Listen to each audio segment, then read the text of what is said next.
Am I the a-hole for leaving my friend's girlfriend stranded in another city? Last week, I got a call from a friend asking me to drive her girlfriend into a major city in my country. He asked me because he knows I enjoy driving and I don't get nervous in packed traffic. Plus, the girlfriend barely drives and hates going into the city as there are lots of restricted streets and such. I told my friend my plan was reading a book that weekend, so he insisted a bit further, saying I was doing him a huge favor since he was out for the weekend, and that girlfriend would put her car so I didn't have to put unnecessary KMs on mine. After telling him I was just doing it because he asked and that I had nothing to do inside the city, I finally agreed. Cue Saturday. I go pick girlfriend early in the morning. We grab her car, and I see it has only half a tank of gas, enough to get us there but not for a round trip.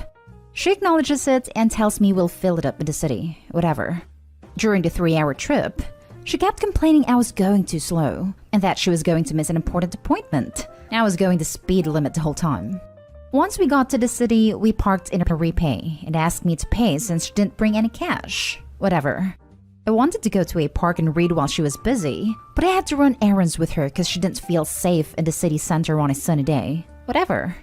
She even got mad because I asked her to make a quick trip to the car to leave some bags because I didn't want to carry them, and told me her boyfriend always carried some of the bags, and it was faster.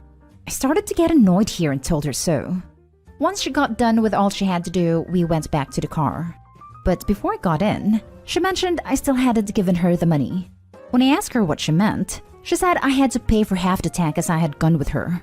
I got mad and said I was doing my friend a favor, and I wasted my day just for her to buy random stuffs, and I wasn't paying. She said something like, either pay or you don't get in the car. I stormed off, tired and angry, while she shouted something like, yeah, you'll come back. I didn't. Got a train ticket and spent some 4.5 hours to get back home while my phone was blowing up with calls and messages. I turned it off. Got home and the next day, friend called asking what happened. Apparently some poor soul had to go pick her up because she wasn't driving home. I told him, and he said that girlfriend can be difficult at times, but I pulled a massive a-hole move leaving her alone at sundown. So am I the a-hole? Now for the top comments. Not the a-hole. You didn't leave her stranded. She had her car. She doesn't get to treat you like her personal assistant. And you were doing her a favor, and she was ungrateful from the start. The boyfriend always does it comment was ridiculous. I'm sorry you wasted your day with a spoiled person, but congratulations on most likely being the first person in her life not to submit to her demands. Best word in this comment. Spoiled. The girlfriend sounds horrible. I can understand what the friend probably gets out of the relationship, but OP is getting nothing out of it other than mistreatment. This goes without saying. Never help her again. They are both huge a-holes. Not an a-hole. They owe you a big apology. My friend actually have apologized, saying girlfriend was difficult at times, and he didn't do anything to me. I'm just not gonna do a favor for him anymore though. That's not an apology. Sorry is an apology. All your friend did was acknowledge that he was a crappy person as his partner. Take this as a lesson learned. Don't do any favors for this friend or his partner again. Yep, learned it the hard way. Maybe I'll speak to him after a couple days. It would be a shame to lose a lifelong friendship over it, but I'll expect an apology at least from him. Her, if you're not paying, you're not getting the car. You, okay, I'm not getting the car. See you later. Her, surprised Pikachu. Let's be very clear on this. You absolutely did not leave her stranded. You left her with her own car. Not to mention, where's half the money from her for parking if that's how she wants to play? You don't get to charge someone for gas who is driving you around as a favor. She sounds like a spoiled brat in nearly every line of this post. Not the a-hole. Next story is titled, Am I the a-hole for having flavored sparkling water at my teenage daughter's birthday party? Another mom accused me of trying to give her daughter an eating disorder. My daughter's birthday party was on Saturday morning. She's 13 years old. We just hosted it in our backyard. For food, we ordered pizzas, wings, garlic bread, tortilla chips, guacamole, salsa, pasta salad, and burgers. When it came to drinks, we had water, sparkling water, lemonade. So we have the birthday party. Everything is going well. One of the moms, call her Lacey, comes to pick up her daughter. Then she finds her drinking a LaCroix. She tells her daughter to toss the drink. And then she comes up to me and is like, "Why are you offering diet products to my children?" I'm like, "It's just sparkling water." She then flips out saying that her daughter does not need artificial soda replacement. She goes on to say that if I want to give my children eating disorders, I can do that, but not for her children. I was taken aback and just how aggressive she was, and I didn't feel like I did anything wrong. I was like, "Look, I have pizza, wings, and brownies. This is not a diet party at all."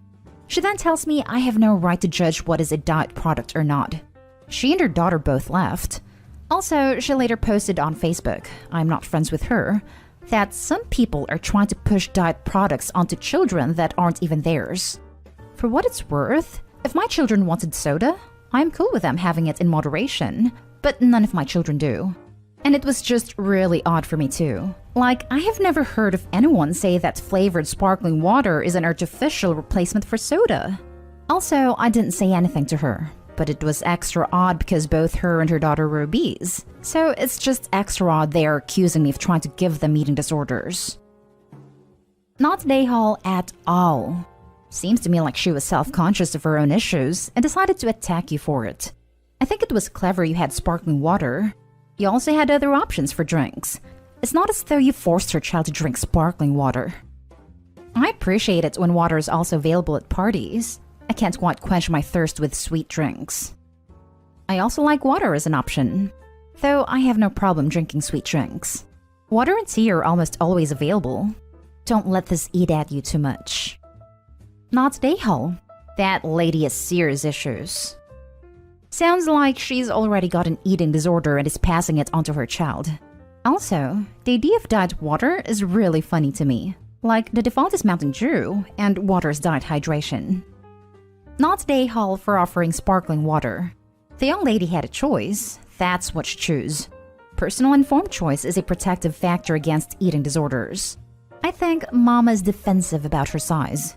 You might be the a-hole for getting us all salivating over the party menu. Not the a-hole. What the hell is an artificial replacement for soda? Soda is not a natural product. There are no soda trees or natural Coke springs. That would be like calling Dr. Pepper an artificial substitute for Coke. What a nut job. Now for the next story. Am I the a-hole for telling my friend to leave over my weird obsession and to never come back again? I've been thinking about posting this for a while, but I've held off. Around 2 weeks ago, I invited a few friends over to my house to chill and hang out. Now, in my friend group, a lot of them think that I'm weird because I collect things. But for me, it's an investment. I have a specific room where I have tons of old video games, dolls, baseball/football cards, and antiques that easily total over 100,000. And since prices keep rising, I keep collecting things I know will be valuable later on. I have this really cherished antique that I, in all my trading, both buying and selling, have never even considered anything to do with it. An incredibly old Springfield 1861 musket, bayonet included. It was passed down from generations ago and I still have it. One of my friends asked me what valuable junk I have, and I decided to turn up my ego and told him that I had a genuine 1861 Springfield rifle. None of them believed me, so I told them that I would go up, take a picture, and bring it back down. The guy who asked said that wasn't enough, and that it could have been faked, and then thought it was his personal right to practically run to my room without my permission. We all practically chased after him to stop him, and right as he entered the room, he tripped over a bunch of baseball cards and smashed 3 pots that totaled around $6,000. I told him to leave immediately, and that I didn't want to talk to him again, and that I was going to press charges. I still hold it against my friend for getting into the place when I told him no. A lot of other friends are saying that I was way too harsh with it, that it was an accident. I then told them that it was his fault for entering when I specifically told him not to, and that those items were worth a lot to me. Sentimentally as well, since I'd had them for over 10 years. They've been telling me I need to stop the legal action. Am I the a-hole? Now for the comments. Not the a-hole. He entered your private property without permission and destroyed $6,000 worth of property. I would say if he doesn't pay it of his own accord, there's nothing wrong with legal action. $6,000 is a lot of money to be out because someone completely disrespected your wishes and space. But you're gonna have to prove that what he destroyed was actually worth that amount. Might be tough. Luckily, I have cameras and broken pieces, so hopefully I can prove that. That's a good start. But you'll probably have to get a certified valuation on the items to provide a judge. Also, I would tell him he can avoid legal action if he pays you back within, 30 days maybe? You get your money and he won't get a judgment. I really don't blame the friend for refusing to pay $6,000 without any proof of value. OP, please get the broken stuff evaluated before pushing this further.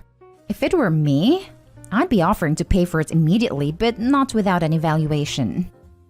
Not Dayhall. He continued when you told him no.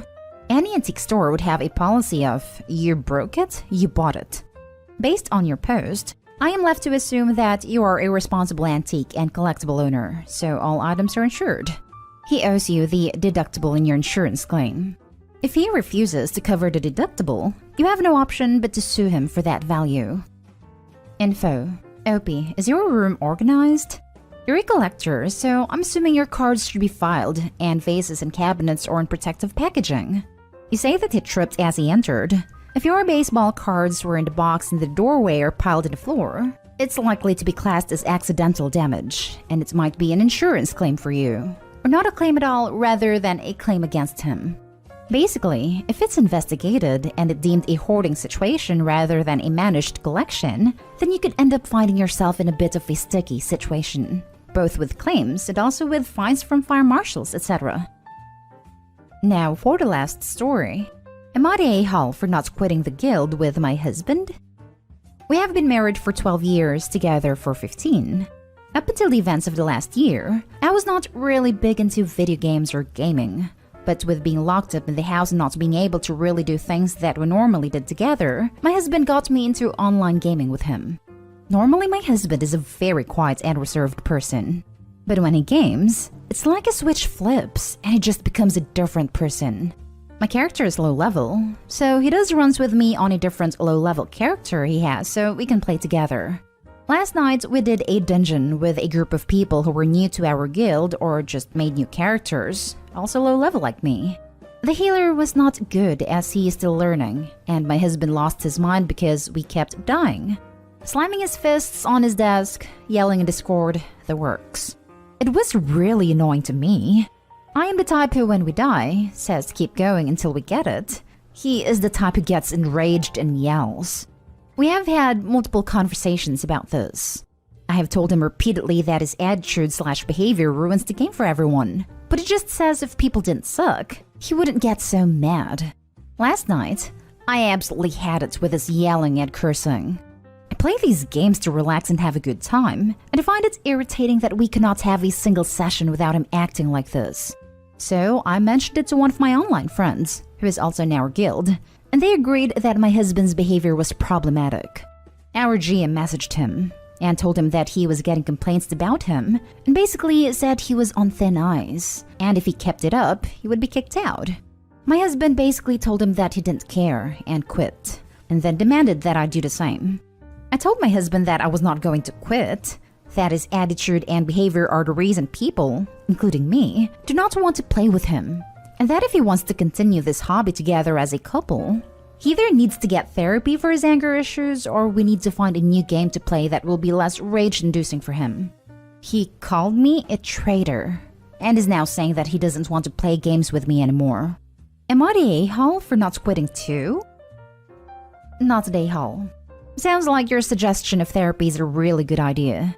Anger like that at a video game isn't normal or healthy. Edited to add. So I feel like I should say that getting angry at video games is part of the experience. Sometimes a very deliberate choice from the designers. But the level of anger we are hearing about while someone is leveling an alternative character, as opposed to end game progression or elite PvP, makes the level of anger and the way it was expressed beyond what I would consider normal. Some of the comments here are great though, in terms of most rage-inducing experience in games. Mine is being in the water temple in Ocarina of Time for 6 hours. Easy to say that until you miss a 3-foot putt in Tiger Woods' '08 and you lost a $20 bet. And have to clean the bathroom because your roommate's absolutely played out of his mind.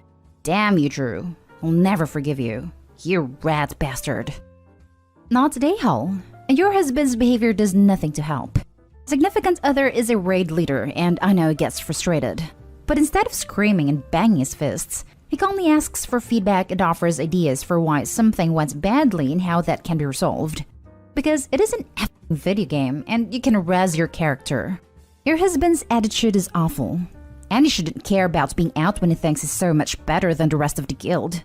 If this is WoW Classic, you're Alliance and want another friend, DM. This is how I feel. It's a game. It's fake. It has zero effect on real life, except for when he starts getting angry. If we die, we die, and then try again. I honestly do not care that much. Not today, Hull.